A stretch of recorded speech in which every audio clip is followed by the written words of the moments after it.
안녕하세요. 민들레 코하우징 이종혁 대표입니다.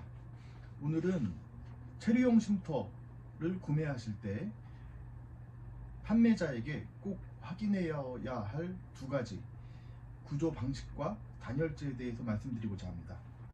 구조 방식은 체류용 쉼터의 가격을 결정하는 가장 중요한 요인입니다.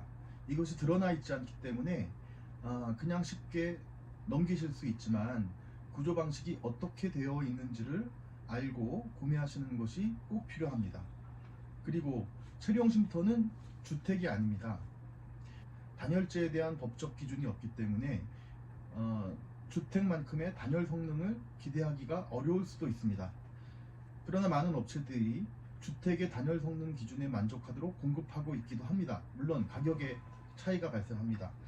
구조 방식과 단열재는 가격과 그리고 성능에 있어서 중요한 결정 요인이기 때문에 여러분들이 구매 전에 내가 구매하고자 하는 제품이 어떠한 구조 방식과 단열재 기준을 적용하여 만들어졌는지 확인하실 필요가 있습니다. 대부분 전원주택의 구조 방식은 네 가지로 구분이 되는 것 같습니다. 철근 콘크리트조, 경량 철골조, 스틸하우스 구조, 경량 목 구조입니다. 그 외에도 여러 가지 구조 방식이 있지만 우선 이 네 가지에 대해서 좀 말씀을 드리고자 합니다. 첫 번째로 체류용 쉼터는 농림부의 관련 지침상 철근 콘크리트조는 불가합니다. 주택의 구조를 설명하기 전에 열교에 대해서 말씀을 드리도록 하겠습니다. 열교라는 것은 부분적으로 단열재가 설치되지 않아서 열 전도가 이루어져서 열 에너지가 빠져나가는 것을 열교 현상이 일어난다, 열교가 일어나는 부분이다 라고 얘기할 수가 있을 것 같습니다.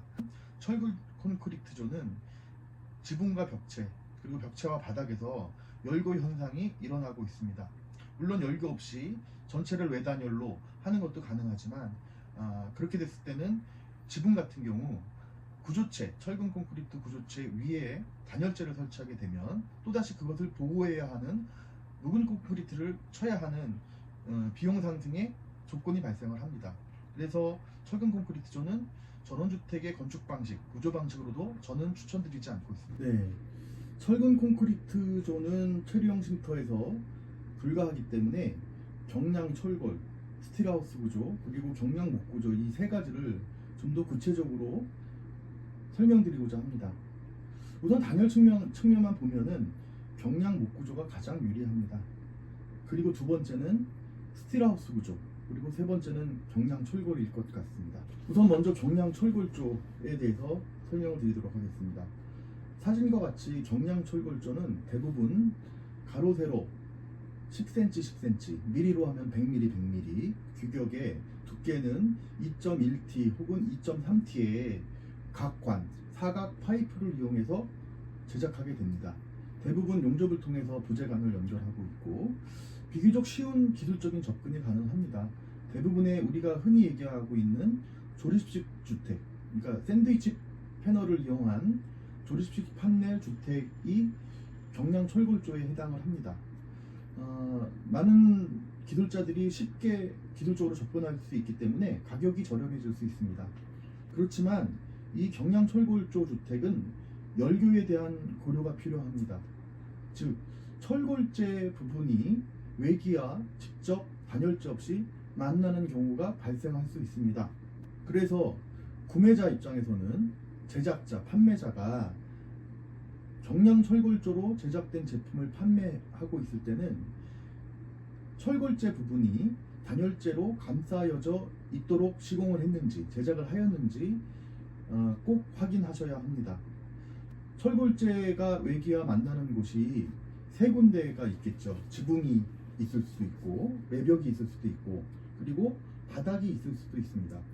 체류용 쉼터는 바닥을 통으로 기초하지 못하도록 규정하고 있습니다. 독립기초 형식으로 몇 군데, 대략 6군데 내지 8군데의 콘크리트 박스로 기초를 올려야 되기 때문에 바닥 대부분은 지표면과 공간을 이루고 있다고 생각을 하셔야 합니다. 그렇기 때문에 바닥 단열 또한 굉장히 중요합니다. 그런데 철골조로 제작을 하면서 철골재의 부재와 부재 사이에는 단열재를 넣지만 철골재가 있는 곳은 그냥 단열 성능이 없는 외벽 마감재로 혹은 지붕 마감재, 바닥 마감재로 마감을 하는 경우가 있을 수 있습니다. 이러한 곳에 대해서, 즉 열교에 대해서 그 대비책으로서 보완이 되어 있는지 확인하실 필요가 있습니다. 경량 철골조를 꼭 나쁜 구조 방식이다, 체류용 쉼터에서 이야기할 수는 없습니다. 금방 말씀드린 것처럼 열교에 대해서 처리하기 위해서 한 번 더 전체적으로 단열재를 감싼 제품이라고 하면 단열에 불리하다라고 할 수 없습니다. 그렇기 때문에 구매자 입장에서는 판매자가, 제작자가 열교에 대한 개념을 갖고 그 보완 처리를 했는지 확인하실 필요가 있습니다. 장점이라고 하면은 비교적 저렴한 가격에 공급되고 있는 것이 사실인 것 같습니다. 몇 개 업체에 확인을 해보면 다른 방식보다 저렴하게 체류용 쉼터를 공급하고 있기는 합니다. 하지만 기본을 지키는 열교에 대한 처리가 되어 있는 제품은 그만큼 가격이 상승할 수밖에 없다는 것을 감안하셔야 됩니다. 그래서 4천만 원 정도 그 이하 되는 가격에 싱크대나 신발장 그리고 방 하나 정도를 구성해서 공급하는 업체들이 다수 있는 것으로 확인한. 두 번째, 스틸하우스 구조에 대해서 말씀을 드리겠습니다.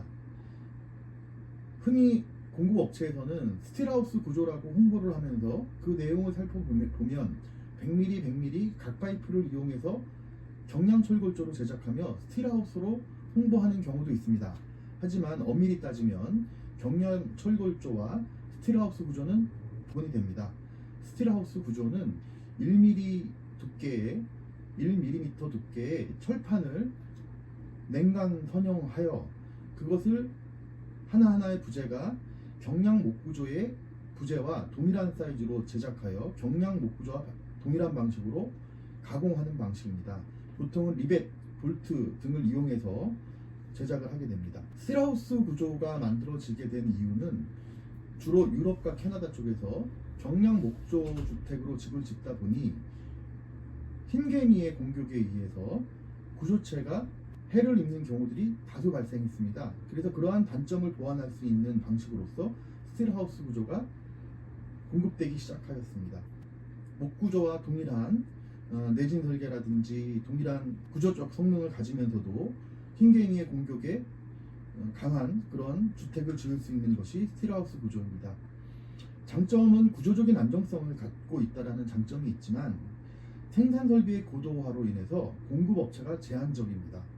아직까지는 스틸하우스 방식으로 생산하는 업체가 아주 극소수인 것으로 알 수 있습니다. 저희 민들레 코하우징이 농촌 지역에 주택을 공급하면서 경량 목구조 또는 경량 철골조, 스틸하우스 구조 모든 것들을 적용해 봤습니다.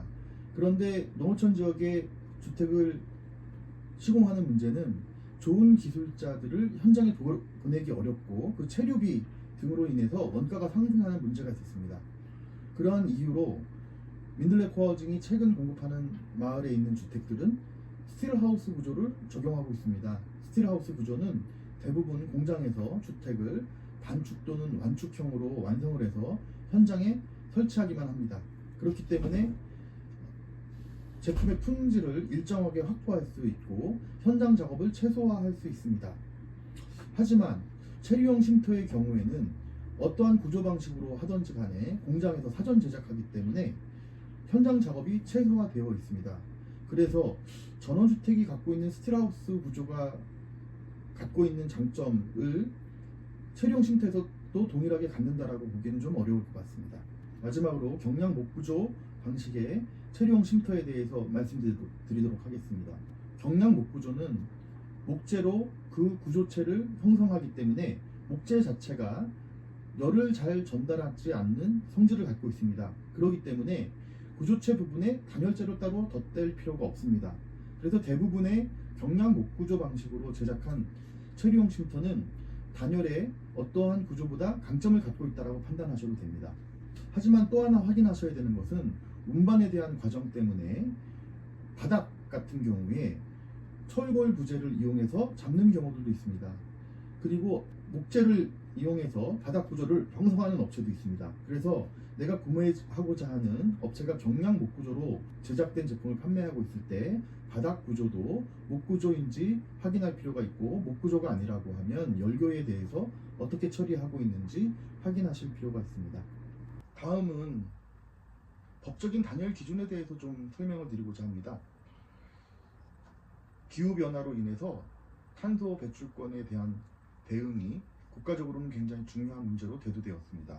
그로 인해 건축법은 거의 1, 2년 단위로 단열재의 두께 기준, 성능 기준을 강화하고 있습니다. 굉장히 오랜 기간 중부 지역 같은 경우에 외벽 단열재는 5, 60mm의 스티로폴을 대기도 하였습니다. 하지만 지금은 그 5, 60mm였던 단열재의 외벽 단열재의 두께가 135mm 또는 155mm로 강화되었습니다. 거의 2배 이상, 3배 가까이 강화되었다라고 생각하시면 될 것 같습니다. 근데 체류용 쉼터는 주택, 건축물이 아니기 때문에 이런 주택에 대한 단열 기준을 적용받지 않고 제작하여도 무방합니다. 하기 때문에 업체에 따라서는 법적인 단열 성능을 만족시켰다라는 것을 주요한 강점으로 내세우기도 합니다. 지역별로 건축법에서는 단열 기준을 달리 적용하고 있습니다. 중부 1지역은 강원도 등 경기도 북부 지역 등 좀 추운 지역이 중부 1지역이고, 중부 2지역은 경기도 대부분, 그리고 충청권도 중부 2지역에 해당하게 됩니다. 그리고 남부 지역으로 또 구분되어 있습니다. 별도 제주도는 별도로 또 구분되어 있습니다. 각 지역별로 모든 단열 기준을 살펴볼 수는 없지만 지금 저희는 여주를 기준으로 해서 중부 2지역을 기준으로 해서 단열 기준을 말씀드려 보겠습니다. 단열재의 두께 기준으로 단열 기준을 제시하고 있기도 한데, 단열재 등급별 허용 두께가 있습니다. 가등급 단열재, 나등급, 다등급, 나등급의 단열재가 있는데 각각의 등급에 따라 단열재 두께를 달리 지정하고 있습니다.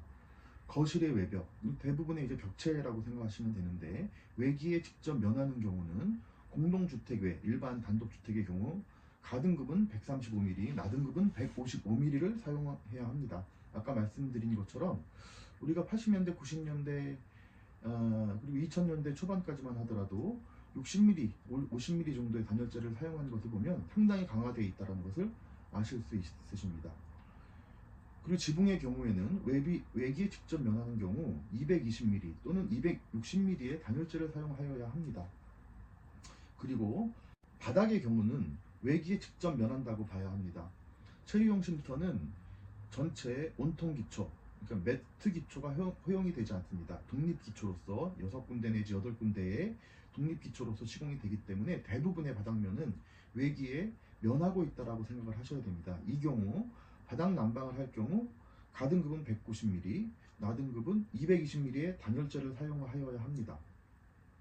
그렇기 때문에 단열재가 법적 기준으로 설치되어 있는지, 그 법적 기준을 벽체에만 적용했는지, 지붕에도 전혀 적용을 했는지, 기초, 바닥에도 적용을 했는지 꼭 확인하실 필요가 있으십니다. 현재 정말 많은 업체들이 체류용 쉼터 모델을 개발해서 제공하고 있습니다.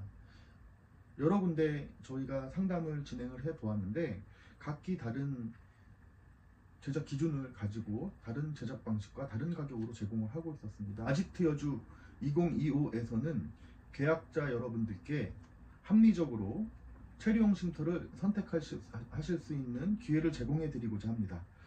동일한 제작 기준과 제공 조건으로 두세 개 회사에게 견적을 요청하고 두세 개 회사 중에 선택하셔서 설치하실 수 있도록 할 계획입니다. 특별히 반축형 제품도 납품을 받아서 직접 외장재, 데크, 본인이 하실 수 있는 것들은 직접 하시면서 비용도 절감하고 또 내 보금자리, 내 아지트를 직접 만들어 가실 수 있는 기회를 제공하고자 합니다. 물론 관련 인허가, 신고, 제품 구매, 설치까지 토탈로 의뢰하실 수 있는 시스템을 갖추기도 하겠습니다. 이를 통해서 보다 저렴한 비용으로 안정적인 품질을 갖춘 체리용 쉼터를 단지에 설치하여 단지 전체의 완성도를 높여주고 값어치를 높일 수 있도록 추진해 나가겠습니다. 아지트 여주 2025의 전체 조감도입니다. 여주시 전동면 덕평리 357-4번지 1호에 만들어지며 여주 IC로부터 8분 거리에 있습니다. 서울 강남을 기준으로 했을 때 1시간 10분 거리에 도착할 수 있습니다. 모든 필지들은 남향의 조건을 갖추고 있고 배산 임수의 천혜의 조건을 갖춘 입지입니다.